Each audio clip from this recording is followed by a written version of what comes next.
Andanar to occupy the podium for the open forum. If you have any question, please just stand and proceed to the microphones in front. Okay? State your name and your affiliation, then your question.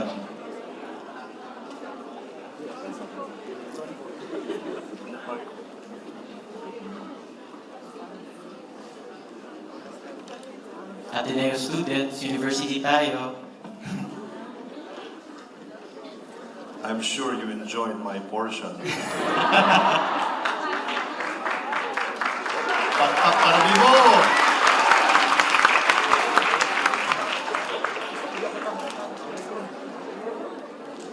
I would like to congratulate the men and women behind the documentary. Sila ni Mon Waloping, Asek Mon, who is himself an Atenean. Dali ka nag-eskwela, di ba? High school, tapos Ateneo di Manila. Ako nag-eskwela ko sa Xavier University, Cagayan de Oro.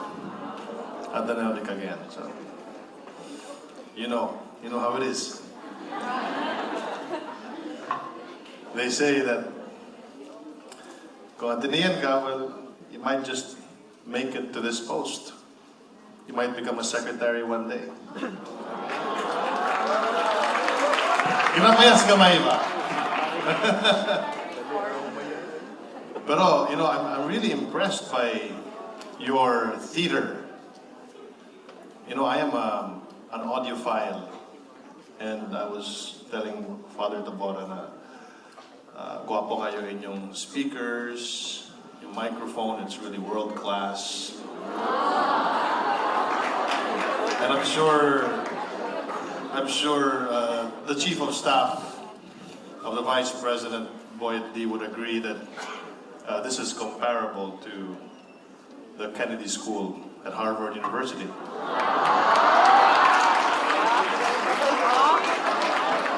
Why binuang? It's real. Kuwangin siya. High-tech siya. As we say it in Cagayan de Oro, tsada kaayo.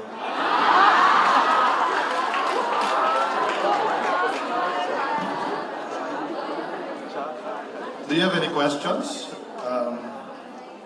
Yes, please.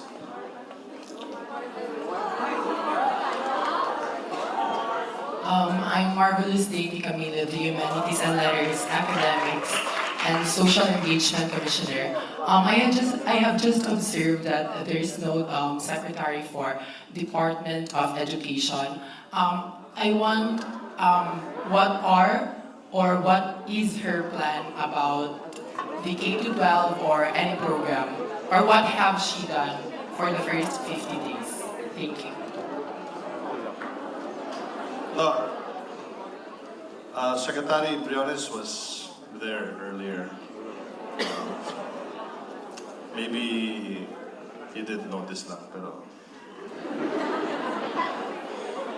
But the K-12 program, na-explain man ni sa amo ni Secretary Briones that there's so much work to be done, strengthening the infrastructure, classrooms, even the curriculum mismo. So. Okay, next question. Hi, sir. Real Benedict, Ate News, official student publication of Ateneo de Davao. I'm just wondering why did you choose Davao to be the venue of the first screening of the first 50 days of Duterte? Why Davao? And why Ateneo specifically? My answer to that is, why not?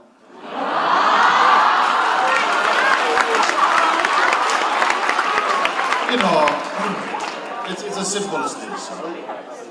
Our beautiful island, the island of Mindanao, has been long a little bit forgotten, and it's been really our complaint. We feel like we've been forsaken for the longest time. No? And now that we have a president from Mindanao, from Davao, and then you have more than half of the cabinet from Mindanao, di Mindanao sa, kita sa una.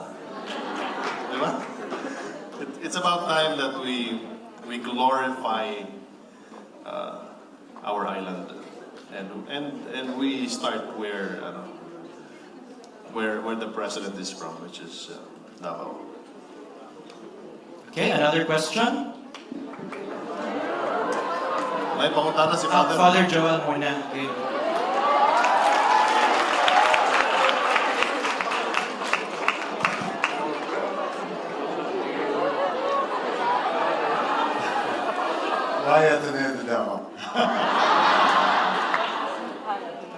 Thank you very much for the presentation. It was very informative.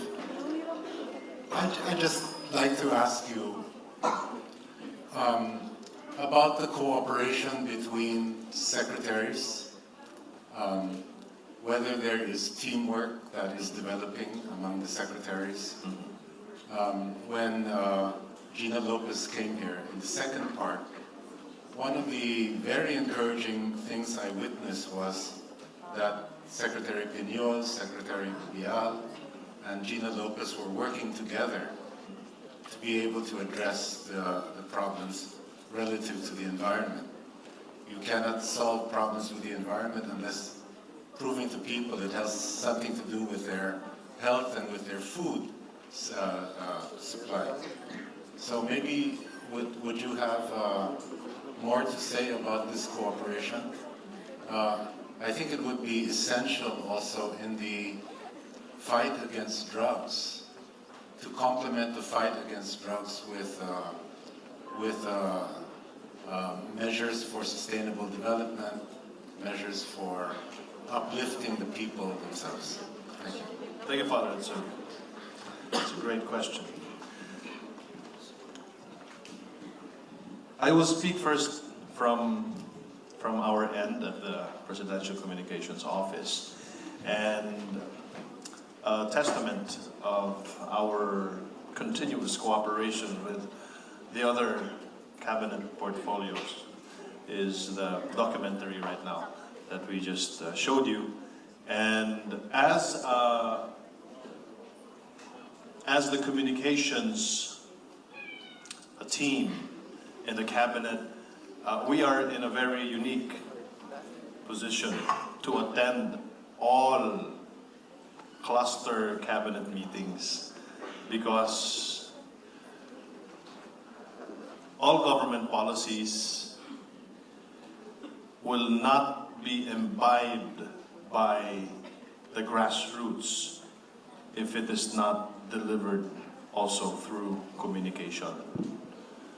So, kami po, Father, sa PCO, we have made it a point that in all of the activities of our fellow portfolios or cabinet secretaries, we are always there to support them. As a matter of fact, one of the executive orders that we recommended to the President is the National Communications Policy. The National Communications Policy is a policy that institutionalizes the flow of information from one cabinet department to the next until it goes around to the President and to the public. Because nung mga nakaraang taon po ay medyo napabayaan ang communication ng ating gobyerno. Marami pong mga ahensya din sa ilalim po ng PCO whose job it is to communicate not only to the people but also to the different agencies of government. At ito po yung mga ahensya tulad ng Philippine Information Agency na medyo nawalan po ng kakaunting impluensya at saysay sa ating gobyerno dahil nga hindi po ito naging prioridad ng mga nakaraang administrasyon. So, there are certain policies institutions that Marcos built that were built and in a way that we can call it a master stroke. Like the Philippine Information Agency during the time of Secretary Sandanya, it was a very relevant agency here in the Philippines. So binubuhay po natin ito. And to connect that to the cooperation that we need really to communicate. I'll give you an example. I was in Sulu 2 weekends ago with the President. At ang sinabi po sa akin ng manager ng Sulu, Radyo ng Bayan, Mr. Secretary, this is the first time that we have ever had a press secretary in Sulu. Ganon din po yung sinabi sa akin dun sa Bukidnon at sa Cagayan de Oro na hindi po dinadalaw ng press secretary yung Philippine News Agency or Philippine Information Agency or Channel 4 Radyo ng Bayan na nasa ilalim po ng poder natin. At sabi ko po sa kanila, just like as the island of Mindanao has long been forsaken, now I know that pati po pala yung mga ahensya, mga regional offices, father, ay napabayaan po. So how can you communicate and how can you solve the problems of Maria if you don't go to Maria and ask her the problem? So pagdating po naman sa loob ng cabinet, Father, no? Ito po ay, ang saksihan ko po ay lahat nag-uusap-usap kung paano makatulong yung isang department doon po naman sa polisiya ng ibang departamento. Okay, thank you, Secretary. Sir, si student muna kasi nabara siya kanina ni Father. Magandang umaga po sa inyo, Secretary Andanar. My name is Ray Alonsagay, a fourth-year mass communication student, and also a member of Ateneus, the official student publication of Ateneo de Davao University. Considering that our country is on the ring of fire, which is affected by typhoons, earthquakes, and tsunamis, etc., ano po yung plano ng mga government agencies such as the Department of Science and Technology and NDRRMC in order for our country to become disaster prepared and also mas madali tayo maka-adapt ng effects ng climate change in the years to come? Thank you. Magandang tanong yan. Masasagot ko po yan. I can only speak on behalf of the department na pinapatakbo po natin.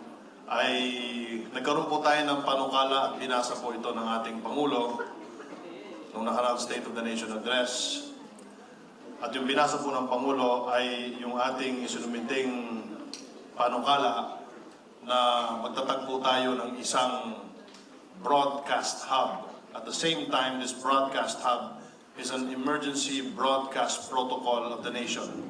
At itatayo po ito sa lugar, itong broadcast hub, sa lugar na hindi po tinatamaan ng bagyo. Ang tawag po natin dito ay Mindanao Broadcast Hub, which will be in Davao.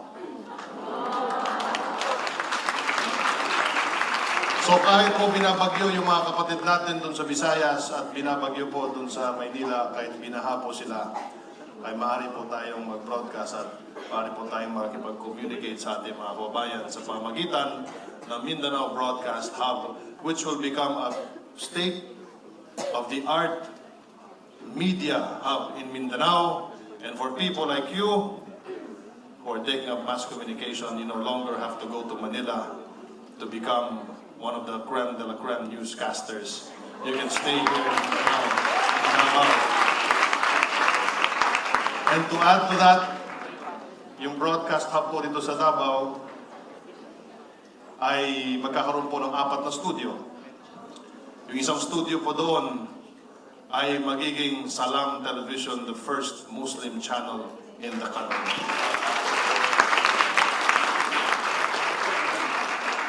At binanggit din po ng Pangulo natin na magkakaroon din po tayo ng isang national TV network na tatawagin po natin ay Lumad Television. para po sa napakaraming lumat po sa bansa natin. At nag-usap po kami ni Father Tabora kani-kanina lang at binanggit po sa atin na meron pong isang Islamic Center dito po sa Davao, Ateneo de Davao. At ang sabi ko po sa kanya, ay bakit pa ako lilingon doon sa malayo sa Universidad ng Pilipinas sa Diliman para kumuha po ng isang konsultasyon sa mga kaibigan nating Muslim doon kung meron pa lang Islamic Center dito sa Ateneo de Davao. Kaya dito na lang po tayo umuha ng ating. So, broadcast hub, emergency broadcast protocol, kahit anong lindol pa ang tatama sa atin or bagyo, you will be the last man standing broadcasting.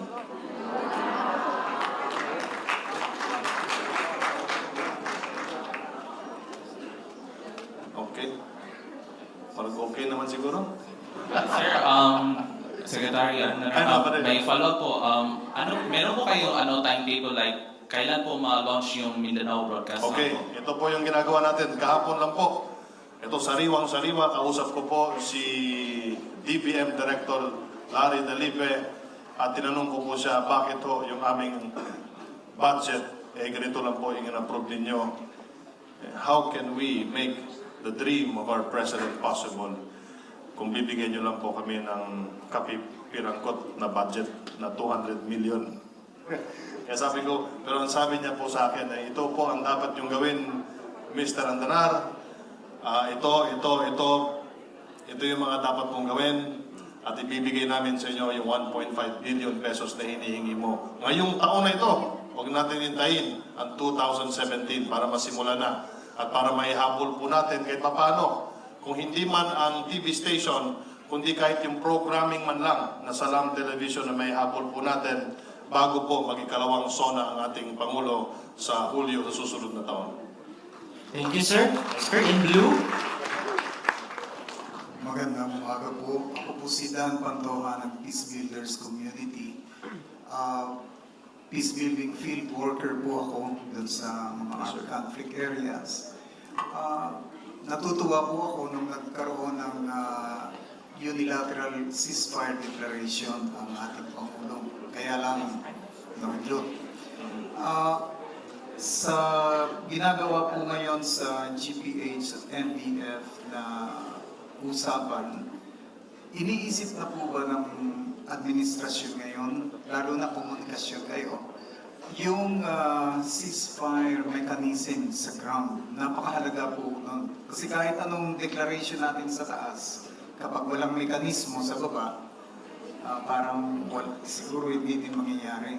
Pangalawa pong kaakibat ng tanong kong yun ay ano ang role ng CSO, Civil Society Organizations, sa ceasefire, kung meron silang role, at ano ang emphasis, ano ang pananaw ng Pangulo, ng administrasyon tungkol sa IP dahil sila talagang naapektuhan nitong armed conflict na ito. Salamat po sa katanungan. Noong unang idineklara ng ating Pangulo ang unilateral ceasefire, sa pagkakalam ko po, sir, ay nagkaroon agad ng panuntunan ang Armed Forces of the Philippines kung ano po yung mekanismo na gagamitin sa ceasefire, no? Hindi lang po sa Mindanao, pati po sa Visayas at sa Luzon, kung meron pong ating mga kapatid na miyembro ng CPP, NPA, NDF. Pero unfortunately, ay nabulabog ito, nabulilyaso, kaya hindi po na, winidraw po ito ng Presidente, no? Pero, that's already water under the bridge, no? Ang maganda pong balita dito, sir, ay tuloy-tuloy po ang pakikipag-usap ng ating pamahalaan sa CPP, NPA, NDF. As a matter of fact, naglabas ng isang statement si Ka-Joma Season 2 days ago at sinasabi niya na siya natutuwa dahil ang ating Pangulo ay tuloy-tuloy ang kanyang pakikipag-dialogo sa ating mga kapatid sa kaliwa. At patunay po dyan ang peace talks na mangyayari ngayong August 22 sa Oslo, Norway, at papunta na po doon ang ating kalihim na si Bebot Bello at si Secretary Just Duresa ay patungo na rin po doon sa susunod na araw. At pagdating po naman sa ikalawang tanong ninyo, ito po ay may kinalaman sa civil society o the civic organizations na ang gobyerno po natin ay bukas. Bukas po ang pintuan ng gobyerno natin sa mga civil society organizations, civic groups para tumulong sa napaka-tagal ng problema ng ating bansa patungkol sa kapayapaan. At patunay po dyan yung social agenda po ng ating Cabinet Secretary Johnny Vasco na very inclusive at sinasama po lahat ng miyembro ng civil society. At pagdating po naman sa problema ng ating mga katutubo, ang ating IPs, ay ganoon din po. Ang Pangulo ay bukas po ang pintuan ng ating Presidente at bukas ang pintuan ng Office of the Cabinet Secretary para tulungan ng ating mga katutubo sa kanilang mga problema dito po sa ating bansa. So, sir, kung meron po kayong mga request, kailangan huwag po kayong magatubili. Lapitan niyo po ako para kung ano man yung concerns niyo. Ilalapit ko po kay Secretary Johnny Vasco. Sir, another question from a student. Good morning, Mr. Secretary. I'm Zaira B. Alcarte po, second year International Studies student major in Asian po. Ako po mahirap tanong mo. Hindi po, sir.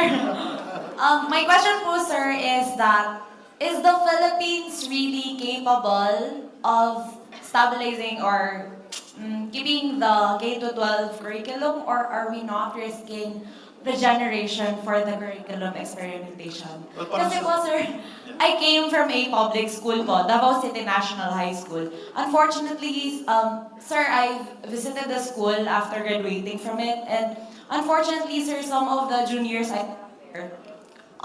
they frequently tell me na, ate, unsa man yung mga, na may ubang times tayo nga ang libro, dili mao niya, na times po na, dali lang makorek ang libro sa mga estudyante, sir. So, are we really capable of the K-12 curriculum and stand by it, stand firmly with it?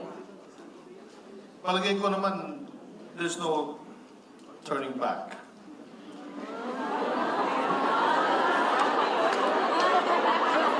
We've crossed the Rubicon. Yung mga ganun statement. No, kasi ganito yun. Kung titingnan niyo po yung mga lugar, mga bansang nakapaligid po sa Pilipinas, no, na meron na silang K-12. Ito po yung mga bansang mas maunlad po sa atin. No? At alam ko, 2 bansa na lang ata yung hindi K-12. No? O isang bansa na lang, kasi tayo K-12 na. Kung titingnan po natin, at lalo na, we have to consider that our nation is a nation that is very dependent on the revenues, the remittances of the OFWs, no?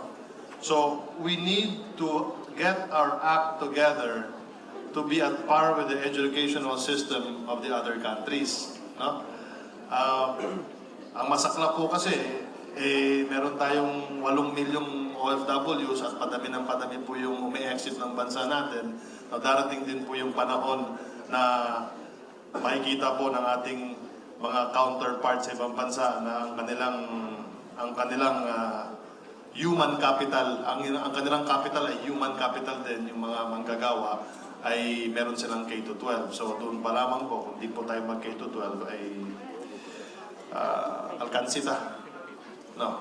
So we have no choice but to get our act together, and that is why institutions like Ateneo de Davao and other private institutions are helping and should continue helping our public education system para sa ganon ay maging handa at maging kompleto na yung K-12 educational system natin. It's going to be a long process. There's going to be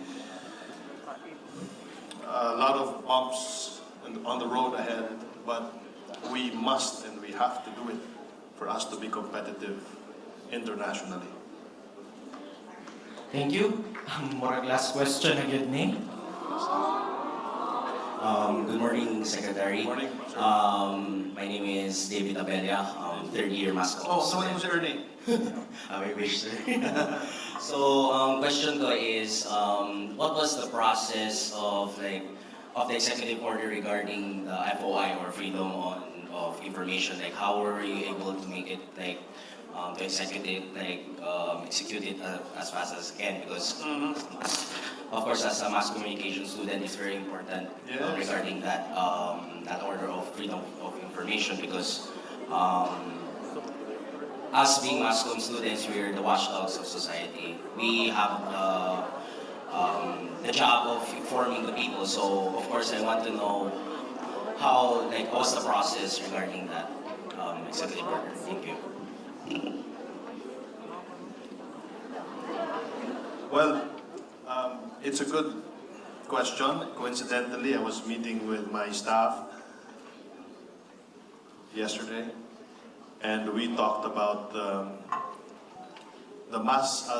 Freedom of Information Manual, because it says there in the executive order that every agency should be completing its own FOI manual. Now, when the President signed it, we already hit the ground running, and we took it upon ourselves, because we were, of course, appointed by the ES to implement this, no? We already assembled an ad hoc committee to build the template for the Freedom of Information Manual. No, so we worked with World Bank. World Bank, they have experience already in constructing the manual of the freedom of information in the UK and in the United States. No? So we, as much as possible, we will make sure that we follow the best practices in the world. Yung para wala ng learning curve pa, no? So the manual is finished already. Tapos na. What we will do now is we have a meeting with the other agencies like the DICT. Bakit may DICT dito but may Department of Information Communication Technology? Because yung DICT po yung may hawak ng OpenGov, yung open data.gov.ph. No? So that open data kasi na ginawa ng nakarang administrasyon, we will evolve that into the FOI. So may meeting po kami next week, and then ang Office of the Solicitor General naman at yung DOJ, they are tasked to write down all the exceptions dun sa freedom of information. Ito po yung mga hindi natin pwedeng buksan na impormasyon dahil maaaring maapektuhan ng ating, halimbawa na lamang, seguridad ng the national security. So the deadline for the Solgen and the Department of Justice is August 28, if I'm not mistaken. So ibigay po nila sa amin yung exceptions, and then after that, yung freedom of information should have its implementing rules already by November. Sinusunod lang po natin yung kalendaryo. So, thank you.